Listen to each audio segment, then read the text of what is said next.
Thank you for your patience. Alhamdulillah. Alhamdulillah Rabbil Alameen. Wassalatu wassalamu ala Rasulun Nabi al-Kareem. Amma ba'd. Just as a reminder, we have completed, mashallah, 21 days. And tonight is the 22nd Taraweeh. And mashallah, we finished several chapters. We completed Surah Ghafir. After Surah Ghafir, we finished Surah Fussilat and Surah Shura. We are now in Surah Zukhruf, and we'll do a portion of Surah Dukhan and end the session of Taraweeh tonight, inshallah. I'll focus on the first and the second. These are the longer chapters. The first, which is Surah Ghafir, Allah subhanahu wa ta'ala, beginning almost many chapters begin with the introduction of what this book is all about. Hamim Tanzilul Kitabu min Allahil Aziz al-Alim. This book has come from Al-Aziz, the most powerful, the most knowledgeable. So take heed, be serious about it. And Allah says, Ghafiru Dhamb, from whom? From the forgiver of faults. وَقَابِلِ التَّوْبِ, and someone who accepts your tawbah, accepts your repentance. شَدِيدِ الْإِقَابِ, if he wants to, he could punish you very severely. He has the power. Zittaul, and he's the Lord who is full of bounty. La ilaha illahu, there's no one like him, and you'll all return back to him. And Allah again gives us a glimpse of the ghaib that we don't know. And Allah says, الَّذِينَ يَحْمِلُونَ الْعَرْشِ, the malaika, they're holding the arsh of Allah subhanahu wa ta'ala. وَمَنْ حَوْلَهُ, and around them. This is beyond description, beyond our understanding, how many are holding, how big the malaika are. And the surroundings, but Allah says all of them, they are doing tasbih of Allah. يُسَبِّحُونَ بِحَمْدِ رَبِّهِمْ وَيُؤْمِنُونَ بِهِ. They have put all their faith and trust in Allah subhanahu wa ta'ala. And what do? وَيَسْتَغْفِرُونَ لِلَّذِينَ آمَنُوا. For those who believe, they are asking istighfar for you from Allah subhanahu wa ta'ala. And he says, Rabbana wasiyat kulla shayin ilma. Oh Allah, your knowledge is big, wide, and you know everything. Wa ilma faghfir lilladhina tabu. Allah, those who are asking for forgiveness, please accept their forgiveness. Wattaba'u sabilaka waqihim adhab al-jahim. Oh Allah, save them from the fire of punishment. They are asking for us, for Allah to accept our tawbah. Rabbana وَأَدْخِلْهُمْ جَنَّاتِ عَدْنٍ الَّتِي وَعَدْتَهُمْ. Oh Allah, let them enter Jannah that you have promised them. And not just them, by extension, وَمَنْ صَلَحَ مِنْ آبَائِهِمْ, and their fathers, not just father, but generations. وَآبَائِهِمْ, and their fathers and their father and their father. Allah, all of them, forgive them, let them enter Jannah, because he is a good man, because he has accepted, because he's doing tawbah. وَمَنْ صَلَحَ مِنْ آبَائِهِمْ وَأَزْوَاجِهِمْ وَذُرِّيَّاتِهِمْ, and their wives, their children, their spouses, and their children. وَذُرِّيَّاتِهِمْ could be generations. Allah knows best. Just because one person is doing tawbah, is turning back to Allah, he is asking for istighfar. A whole world unknown to us is asking Allah to forgive you, to forgive your father, your grandfather, your great-grandfather, your children, your wives, your husbands. Look at how much Allah subhanahu wa ta'ala's maghfirah is wide. And Allah says, they continue to say, وَقِهِمْ سَيِّئَاتٍ, forgive them of their evil deeds. وَمَنْ تَقِ السَّيِّئَاتِ يَوْمَئِذٍ فَقَدْ رَحِمْتَهُ. On the day of judgment, the one that you save, then you have really given mercy, which we don't appreciate.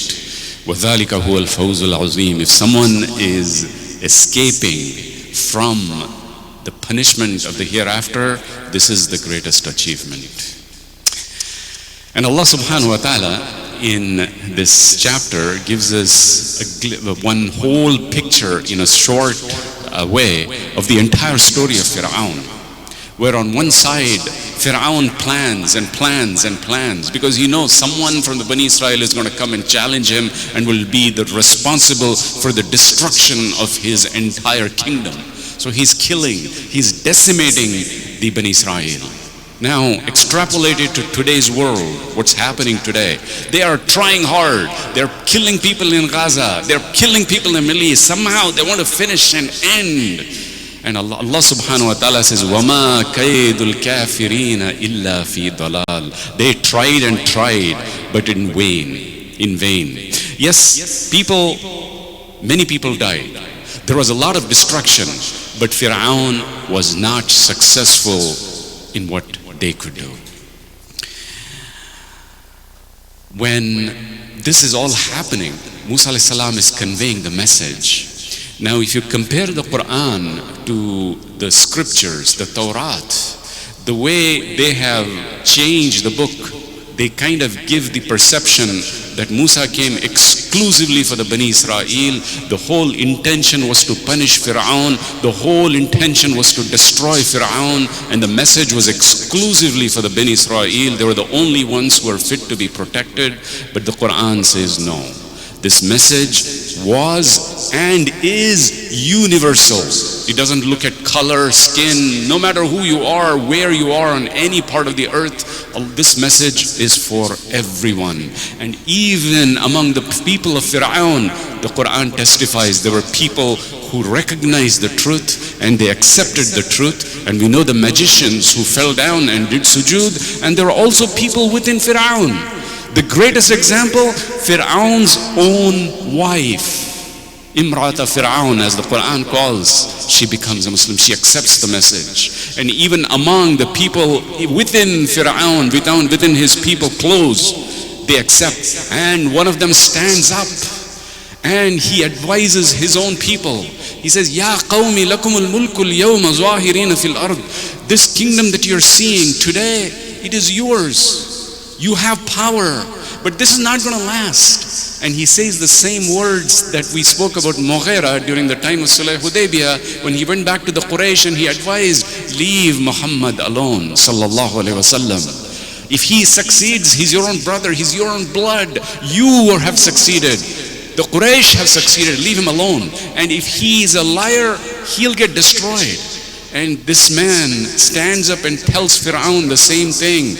Look, if he is a liar, Musa alayhi salam and his people will get destroyed. But if he's telling the truth, just in the possibility that what he's telling about Allah subhanahu wa ta'ala and his power is true, then who will save you from the wrath of Allah?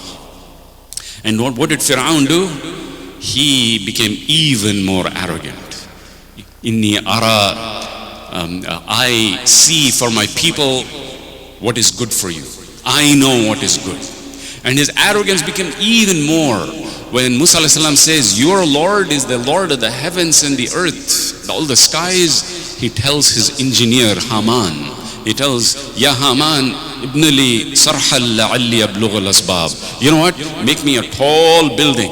I'm going to go all the way up to the top floor and I'm going to look down and see who this Allah na'uzubillah is. I want to see, I think Musa is a liar. I want to see who that is. He wants to go up and see. This was his arrogance. And Allah subhanahu wa ta'ala says, وَمَا كَيْدُ فِرْعَوْنَ إِلَّا فِي تَبَابٍ. Whatever he wanted to do, it was all nothing but destruction.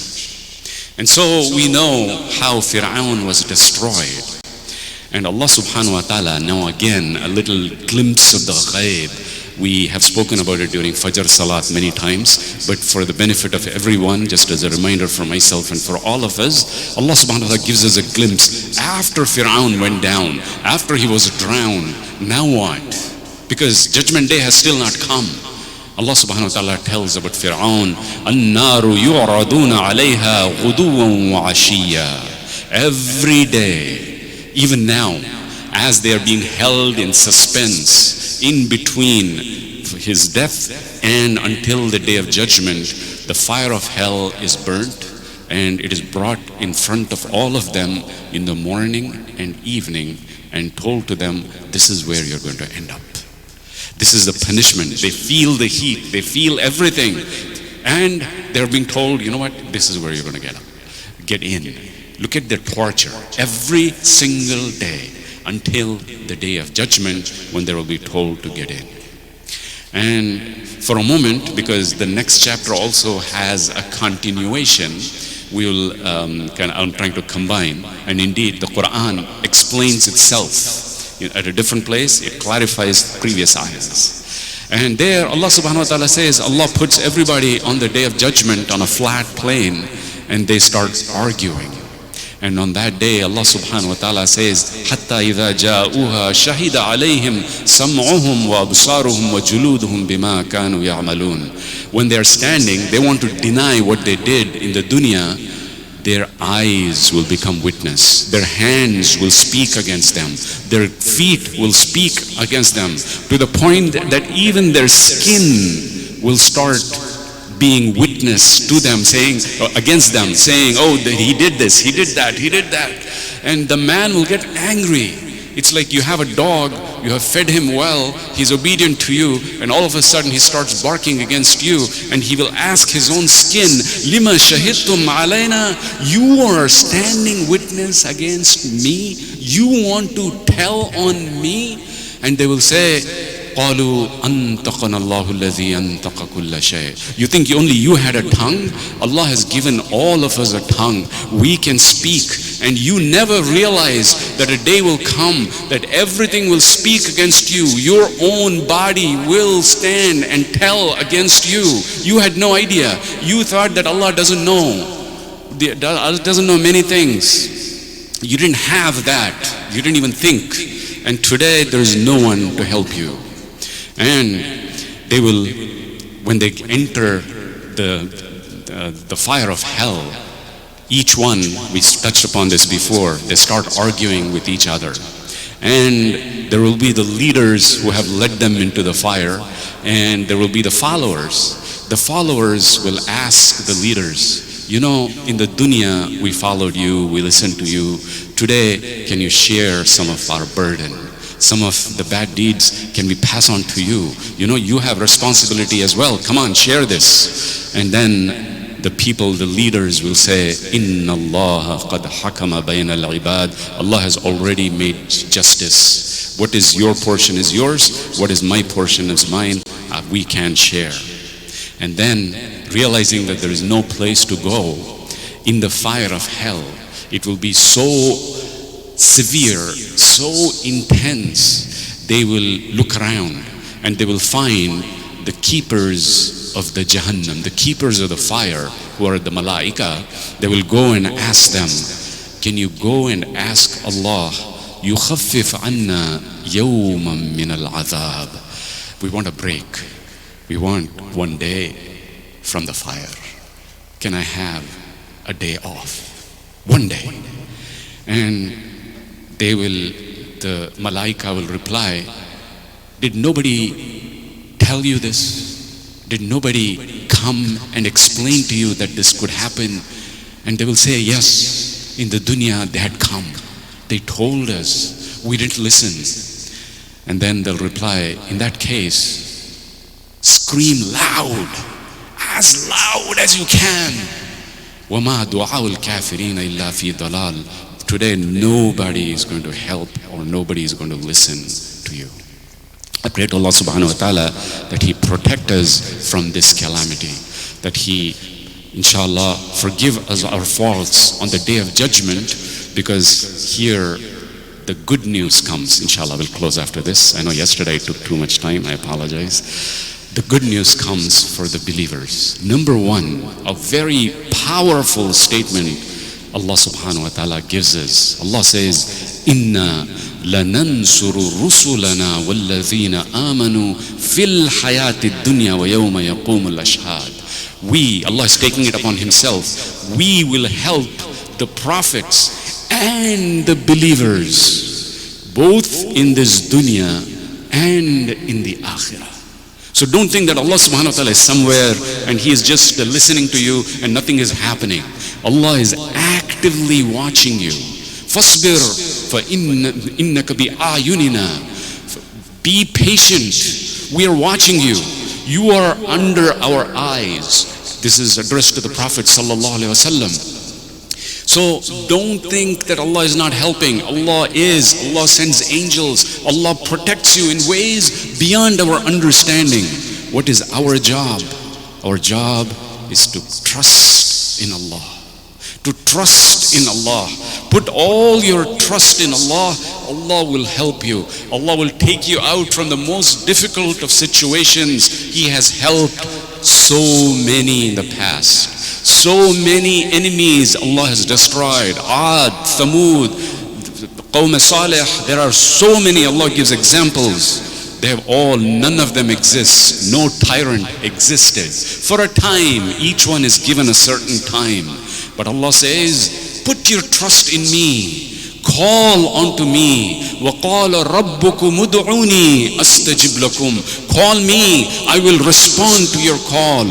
إِنَّ الَّذِينَ يَسْتَكْبِرُونَ عَنْ عِبَادَتِي سَيَدْخُلُونَ جَهَنَّمَ دَاخِرِينَ. The one who doesn't call Allah, that is when Allah subhanahu wa ta'ala gets angry. Allah says, those who don't, those are the ones who I'm going to punish and put them in the hell. I pray to Allah subhanahu wa ta'ala to protect us. May Allah subhanahu wa ta'ala be our helper. We ask Allah that He be our protector, helper, both in this dunya and in the akhirah. أقول قولي هذا واستغفر الله لي ولكم ولسائر الأجمعين.